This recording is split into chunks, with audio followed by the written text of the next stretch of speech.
ಎಲ್ರಿಗೂ ನಮಸ್ಕಾರ. ನಾನಿವತ್ತು JSTIC Pro J13 dual microphone ಇವತ್ತು ಅನ್ಬಾಕ್ಸಿಂಗ್ ಮಾಡ್ತಾ ಇದ್ದೀನಿ. ನಾನು ವಿಡಿಯೋ ಮಾಡೋದಕ್ಕೆ ನಾರ್ಮಲಾಗಿ ಮಾಡ್ತಾ ಇದ್ದೆ. ಇವಾಗ ವಿಡಿಯೋ ಮಾಡೋದಕ್ಕೆ ಅಂತಲೇ ಇದನ್ನು ತರಿಸಿದ್ದೀನಿ ಆನ್ಲೈನಲ್ಲಿ. ಒಂದು 4-5 ವಿಡಿಯೋ ನೋಡಿದೆ, ಇದು ಬೆಟರ್ ಅಂತ ಹೇಳಿದ್ರು, ಪ್ರೈಸ್ ಕೂಡ ಬೆಟರ್ ಅಂತ ಹೇಳಿದ್ರು. ಹಾಗಾಗಿ ಇದನ್ನು ತರಿಸಿದ್ದೀನಿ, JSTIC Pro. ಇನ್ನೊಂದೇನೆಂದರೆ, ನಾನು ಇವಾಗ ರೆಕಾರ್ಡಿಂಗ್ ಮಾಡ್ತಾ ಇರೋದು ಕೂಡ ಇದೇ ಮೈಕಲ್ಲಿ.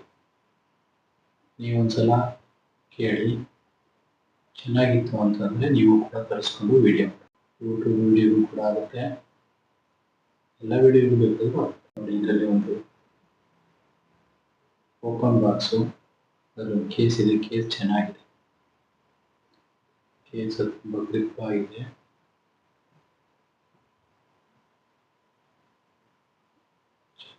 ಇದೆ, ಅದು ಓಪನ್ ಮಾಡಿದ್ಮೇಲೆ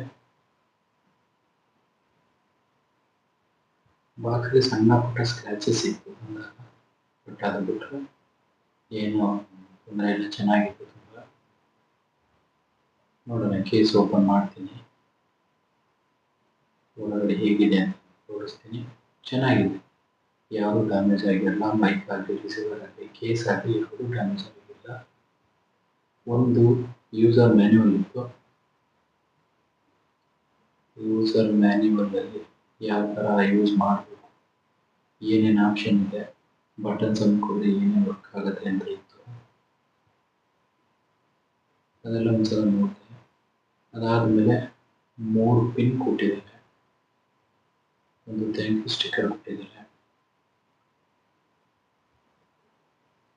ಆ 3 ಪಿನ್ ಏನಿದೆ, ಒಂದು ಐಫೋನ್ಗಾಗುತ್ತೆ, ಇನ್ನೊಂದು ಸಿ ಪಿನ್, ಇನ್ನೊಂದು USB. ಇಷ್ಟಕ್ಕಾಗುತ್ತೆ, 3 ವೆರೈಟಿ ಕೊಟ್ಟಿದ್ದಾರೆ. ನಾನು ಡೈರೆಕ್ಟಾಗಿ ಫೋನ್ಗೆ ಹಾಕೊಂಡಿದ್ದೀನಿ. ಸಿ ಪಿನ್ ಆಗೋದ್ರಿಂದ, ರಿಸೀವರಲ್ಲಿ ಸಿ ಪಿನ್ ಇರೋದ್ರಿಂದ ನಾನು ಡೈರೆಕ್ಟ್ ಸಿ ಪಿನ್ನಿಗೆ ಕನೆಕ್ಟ್ ಮಾಡ್ಕೊಂಡಿದ್ದೀನಿ.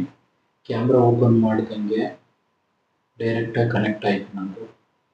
ಕೆಲವೊಬ್ಬರು ಏನು ಹೇಳಿದ್ರು ಅಂದರೆ, OTG ಓಪನ್ ಮಾಡಿ ಕನೆಕ್ಟ್ ಮಾಡಬೇಕಂತ ಹೇಳಿದರು ಪವರ್ಗೋಸ್ಕರ. ಬಟ್ ನನ್ನ ಫೋನಲ್ಲಿ ಡೈರೆಕ್ಟ್ ಕ್ಯಾಮ್ರಾಗೆ ಓಪನ್ ಆಯಿತು. ಈಗ ಅದೇ ಹಾಕಿ ನಾನಿವಾಗ ವಿಡಿಯೋಗೆ ರೆಕಾರ್ಡಿಂಗ್ ಮಾಡ್ತಿದ್ದೀನಿ. ಅದರ ಜೊತೆ ಒಂದು ಚಾರ್ಜ್ ಮಾಡೋಕ್ಕೆ ಅಂದ್ಬಿಟ್ಟು USB ಪೋರ್ಟ್ ಜೊತೆಗೆ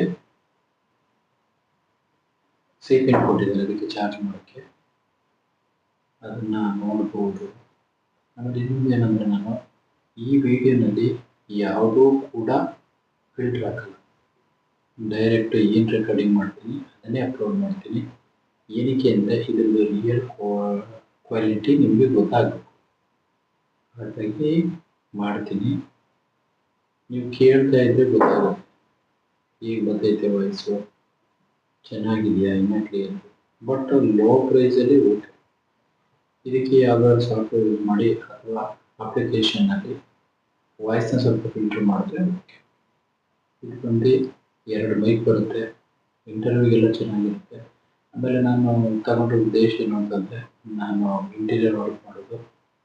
ಇಂಟೀರಿಯರ್ ವರ್ಕ್ ಮಾಡಬೇಕಾದ್ರೆ ನಮ್ಮ ಜನಗಳಿಗೆ ತೋರಿಸ್ಬೇಕು, ಇಂಟೀರಿಯರ್ ಮಾಡೋದಕ್ಕೆ ಯಾವ ಥರ ಮಾಡಿಸಿದ್ರೆ ದುಡ್ಡು ಕಮ್ಮಿ ಆಗುತ್ತೆ, ಕ್ವಾಲಿಟಿ ಹೇಗೆ ಬರುತ್ತೆ. ಅದರ ಜೊತೆಗೆ ಮೈಸೂರಲ್ಲಿ ಮೆಟೀರಿಯಲ್ ಎಲ್ಲಿ ಕಮ್ಮಿ ದುಡ್ಡಲ್ಲಿ ಸಿಗುತ್ತೆ, ಲೈಫಲ್ಲಿ ಜಾಸ್ತಿ ಬರುತ್ತೆ, ಹಾರ್ಡ್ವೇರ್ ಎಲ್ಲಿ ಸಿಗುತ್ತೆ, ಸಂಪೂರ್ಣವಾಗಿ ತೋರಿಸ್ತೀನಿ. MDF ಮಾಡಿದ್ರೆ ಬೆಸ್ಟಾ ಅಥವಾ ಪ್ಲೇವುಡಲ್ಲಿ ಮಾಡಿದ್ರೆ ಬೆಸ್ಟಾ, ಎಲ್ಲದೂ ಕೂಡ ತೋರಿಸ್ಕೊಡ್ತೀನಿ ಮುಂದೆ. ನಿಮಗೆ ಪೂರ್ಣ ಮಾಹಿತಿ ಕೊಡ್ತೀನಿ. ಫ್ಯಾಕ್ಟ್ರಿನಲ್ಲಿ ಮಾಡಿಸಿದ್ರೆ ಹಿಂಗೆ, ಮಾಡರ್ ವರ್ಕ್ ಮಾಡಿದರೆ ಹೇಗೆ ಬರುತ್ತೆ, ಎಲ್ಲ ಮಾಹಿತಿನೂ ಕೊಡ್ತೀನಿ. ನೀವು ಅದಕ್ಕಾಗಿ ಏನು ಮಾಡಬೇಕು ಅಂತಂದರೆ, ಒಂದು ಲೈಕ್ ಮಾಡಿ. ನಾನು ನಿಮಗೆ ಪೂರ್ತಿ ಇನ್ಫಾರ್ಮೇಷನ್ ಕೊಡ್ತೀನಿ. ಇಂಟೀರಿಯರ್ಗೆ ಸಂಬಂಧಪಟ್ಟಂತಹ ವಿಡಿಯೋಗಳನ್ನ ಹೆಚ್ಚಾಗಿ ನಾನು ಅಪ್ಲೋಡ್ ಮಾಡ್ತೀನಿ. ಅದರಿಂದ ನಿಮಗೆ ಒಂದು ನಾಲೆಡ್ಜ್ ಸಿಗಲಿ ಅನ್ನೋದು ನನ್ನ ಒಂದು ಕಾನ್ಸೆಪ್ಟು. ಅದಕ್ಕೆ ತಕ್ಕಂತೆ ಎಲ್ಲರಿಗೂ ಅನುಕೂಲ ಆಗಿದೆ. ಯಾರೂ ಕೂಡ ಗೊತ್ತಿಲ್ಲದೆ ಹೋಗಿ ಪರ್ಚೇಸ್ ಮಾಡಿ ಮೋಸ ಆಗೋದು ಬೇಡ. ವಿಚಾರ ತಿಳ್ಕೊಂಡು ಪರ್ಚೇಸ್ ಮಾಡಿ ಕೆಲಸ ಮಾಡಿಸಿ. ವಿಡಿಯೋ ನೋಡಿದ್ದಕ್ಕಾಗಿ ಧನ್ಯವಾದಗಳು. ಹೀಗೆ ಸಪೋರ್ಟ್ ಮಾಡಿ. ಹೆಚ್ಚಿನ ಮಾಹಿತಿಗಾಗಿ ಒಂದು ಕಾಮೆಂಟ್ ಮಾಡಿ. ನಿಮ್ಗೆ ಯಾವುದೇ ಡೌಟ್ ಇದ್ರೂ ಇಂಟೀರಿಯರ್ ಬಗ್ಗೆ ಹೇಳಿ, ನಾನು ಅದಕ್ಕೆ ರಿಪ್ಲೈ ಮಾಡ್ತೀನಿ. Thank you.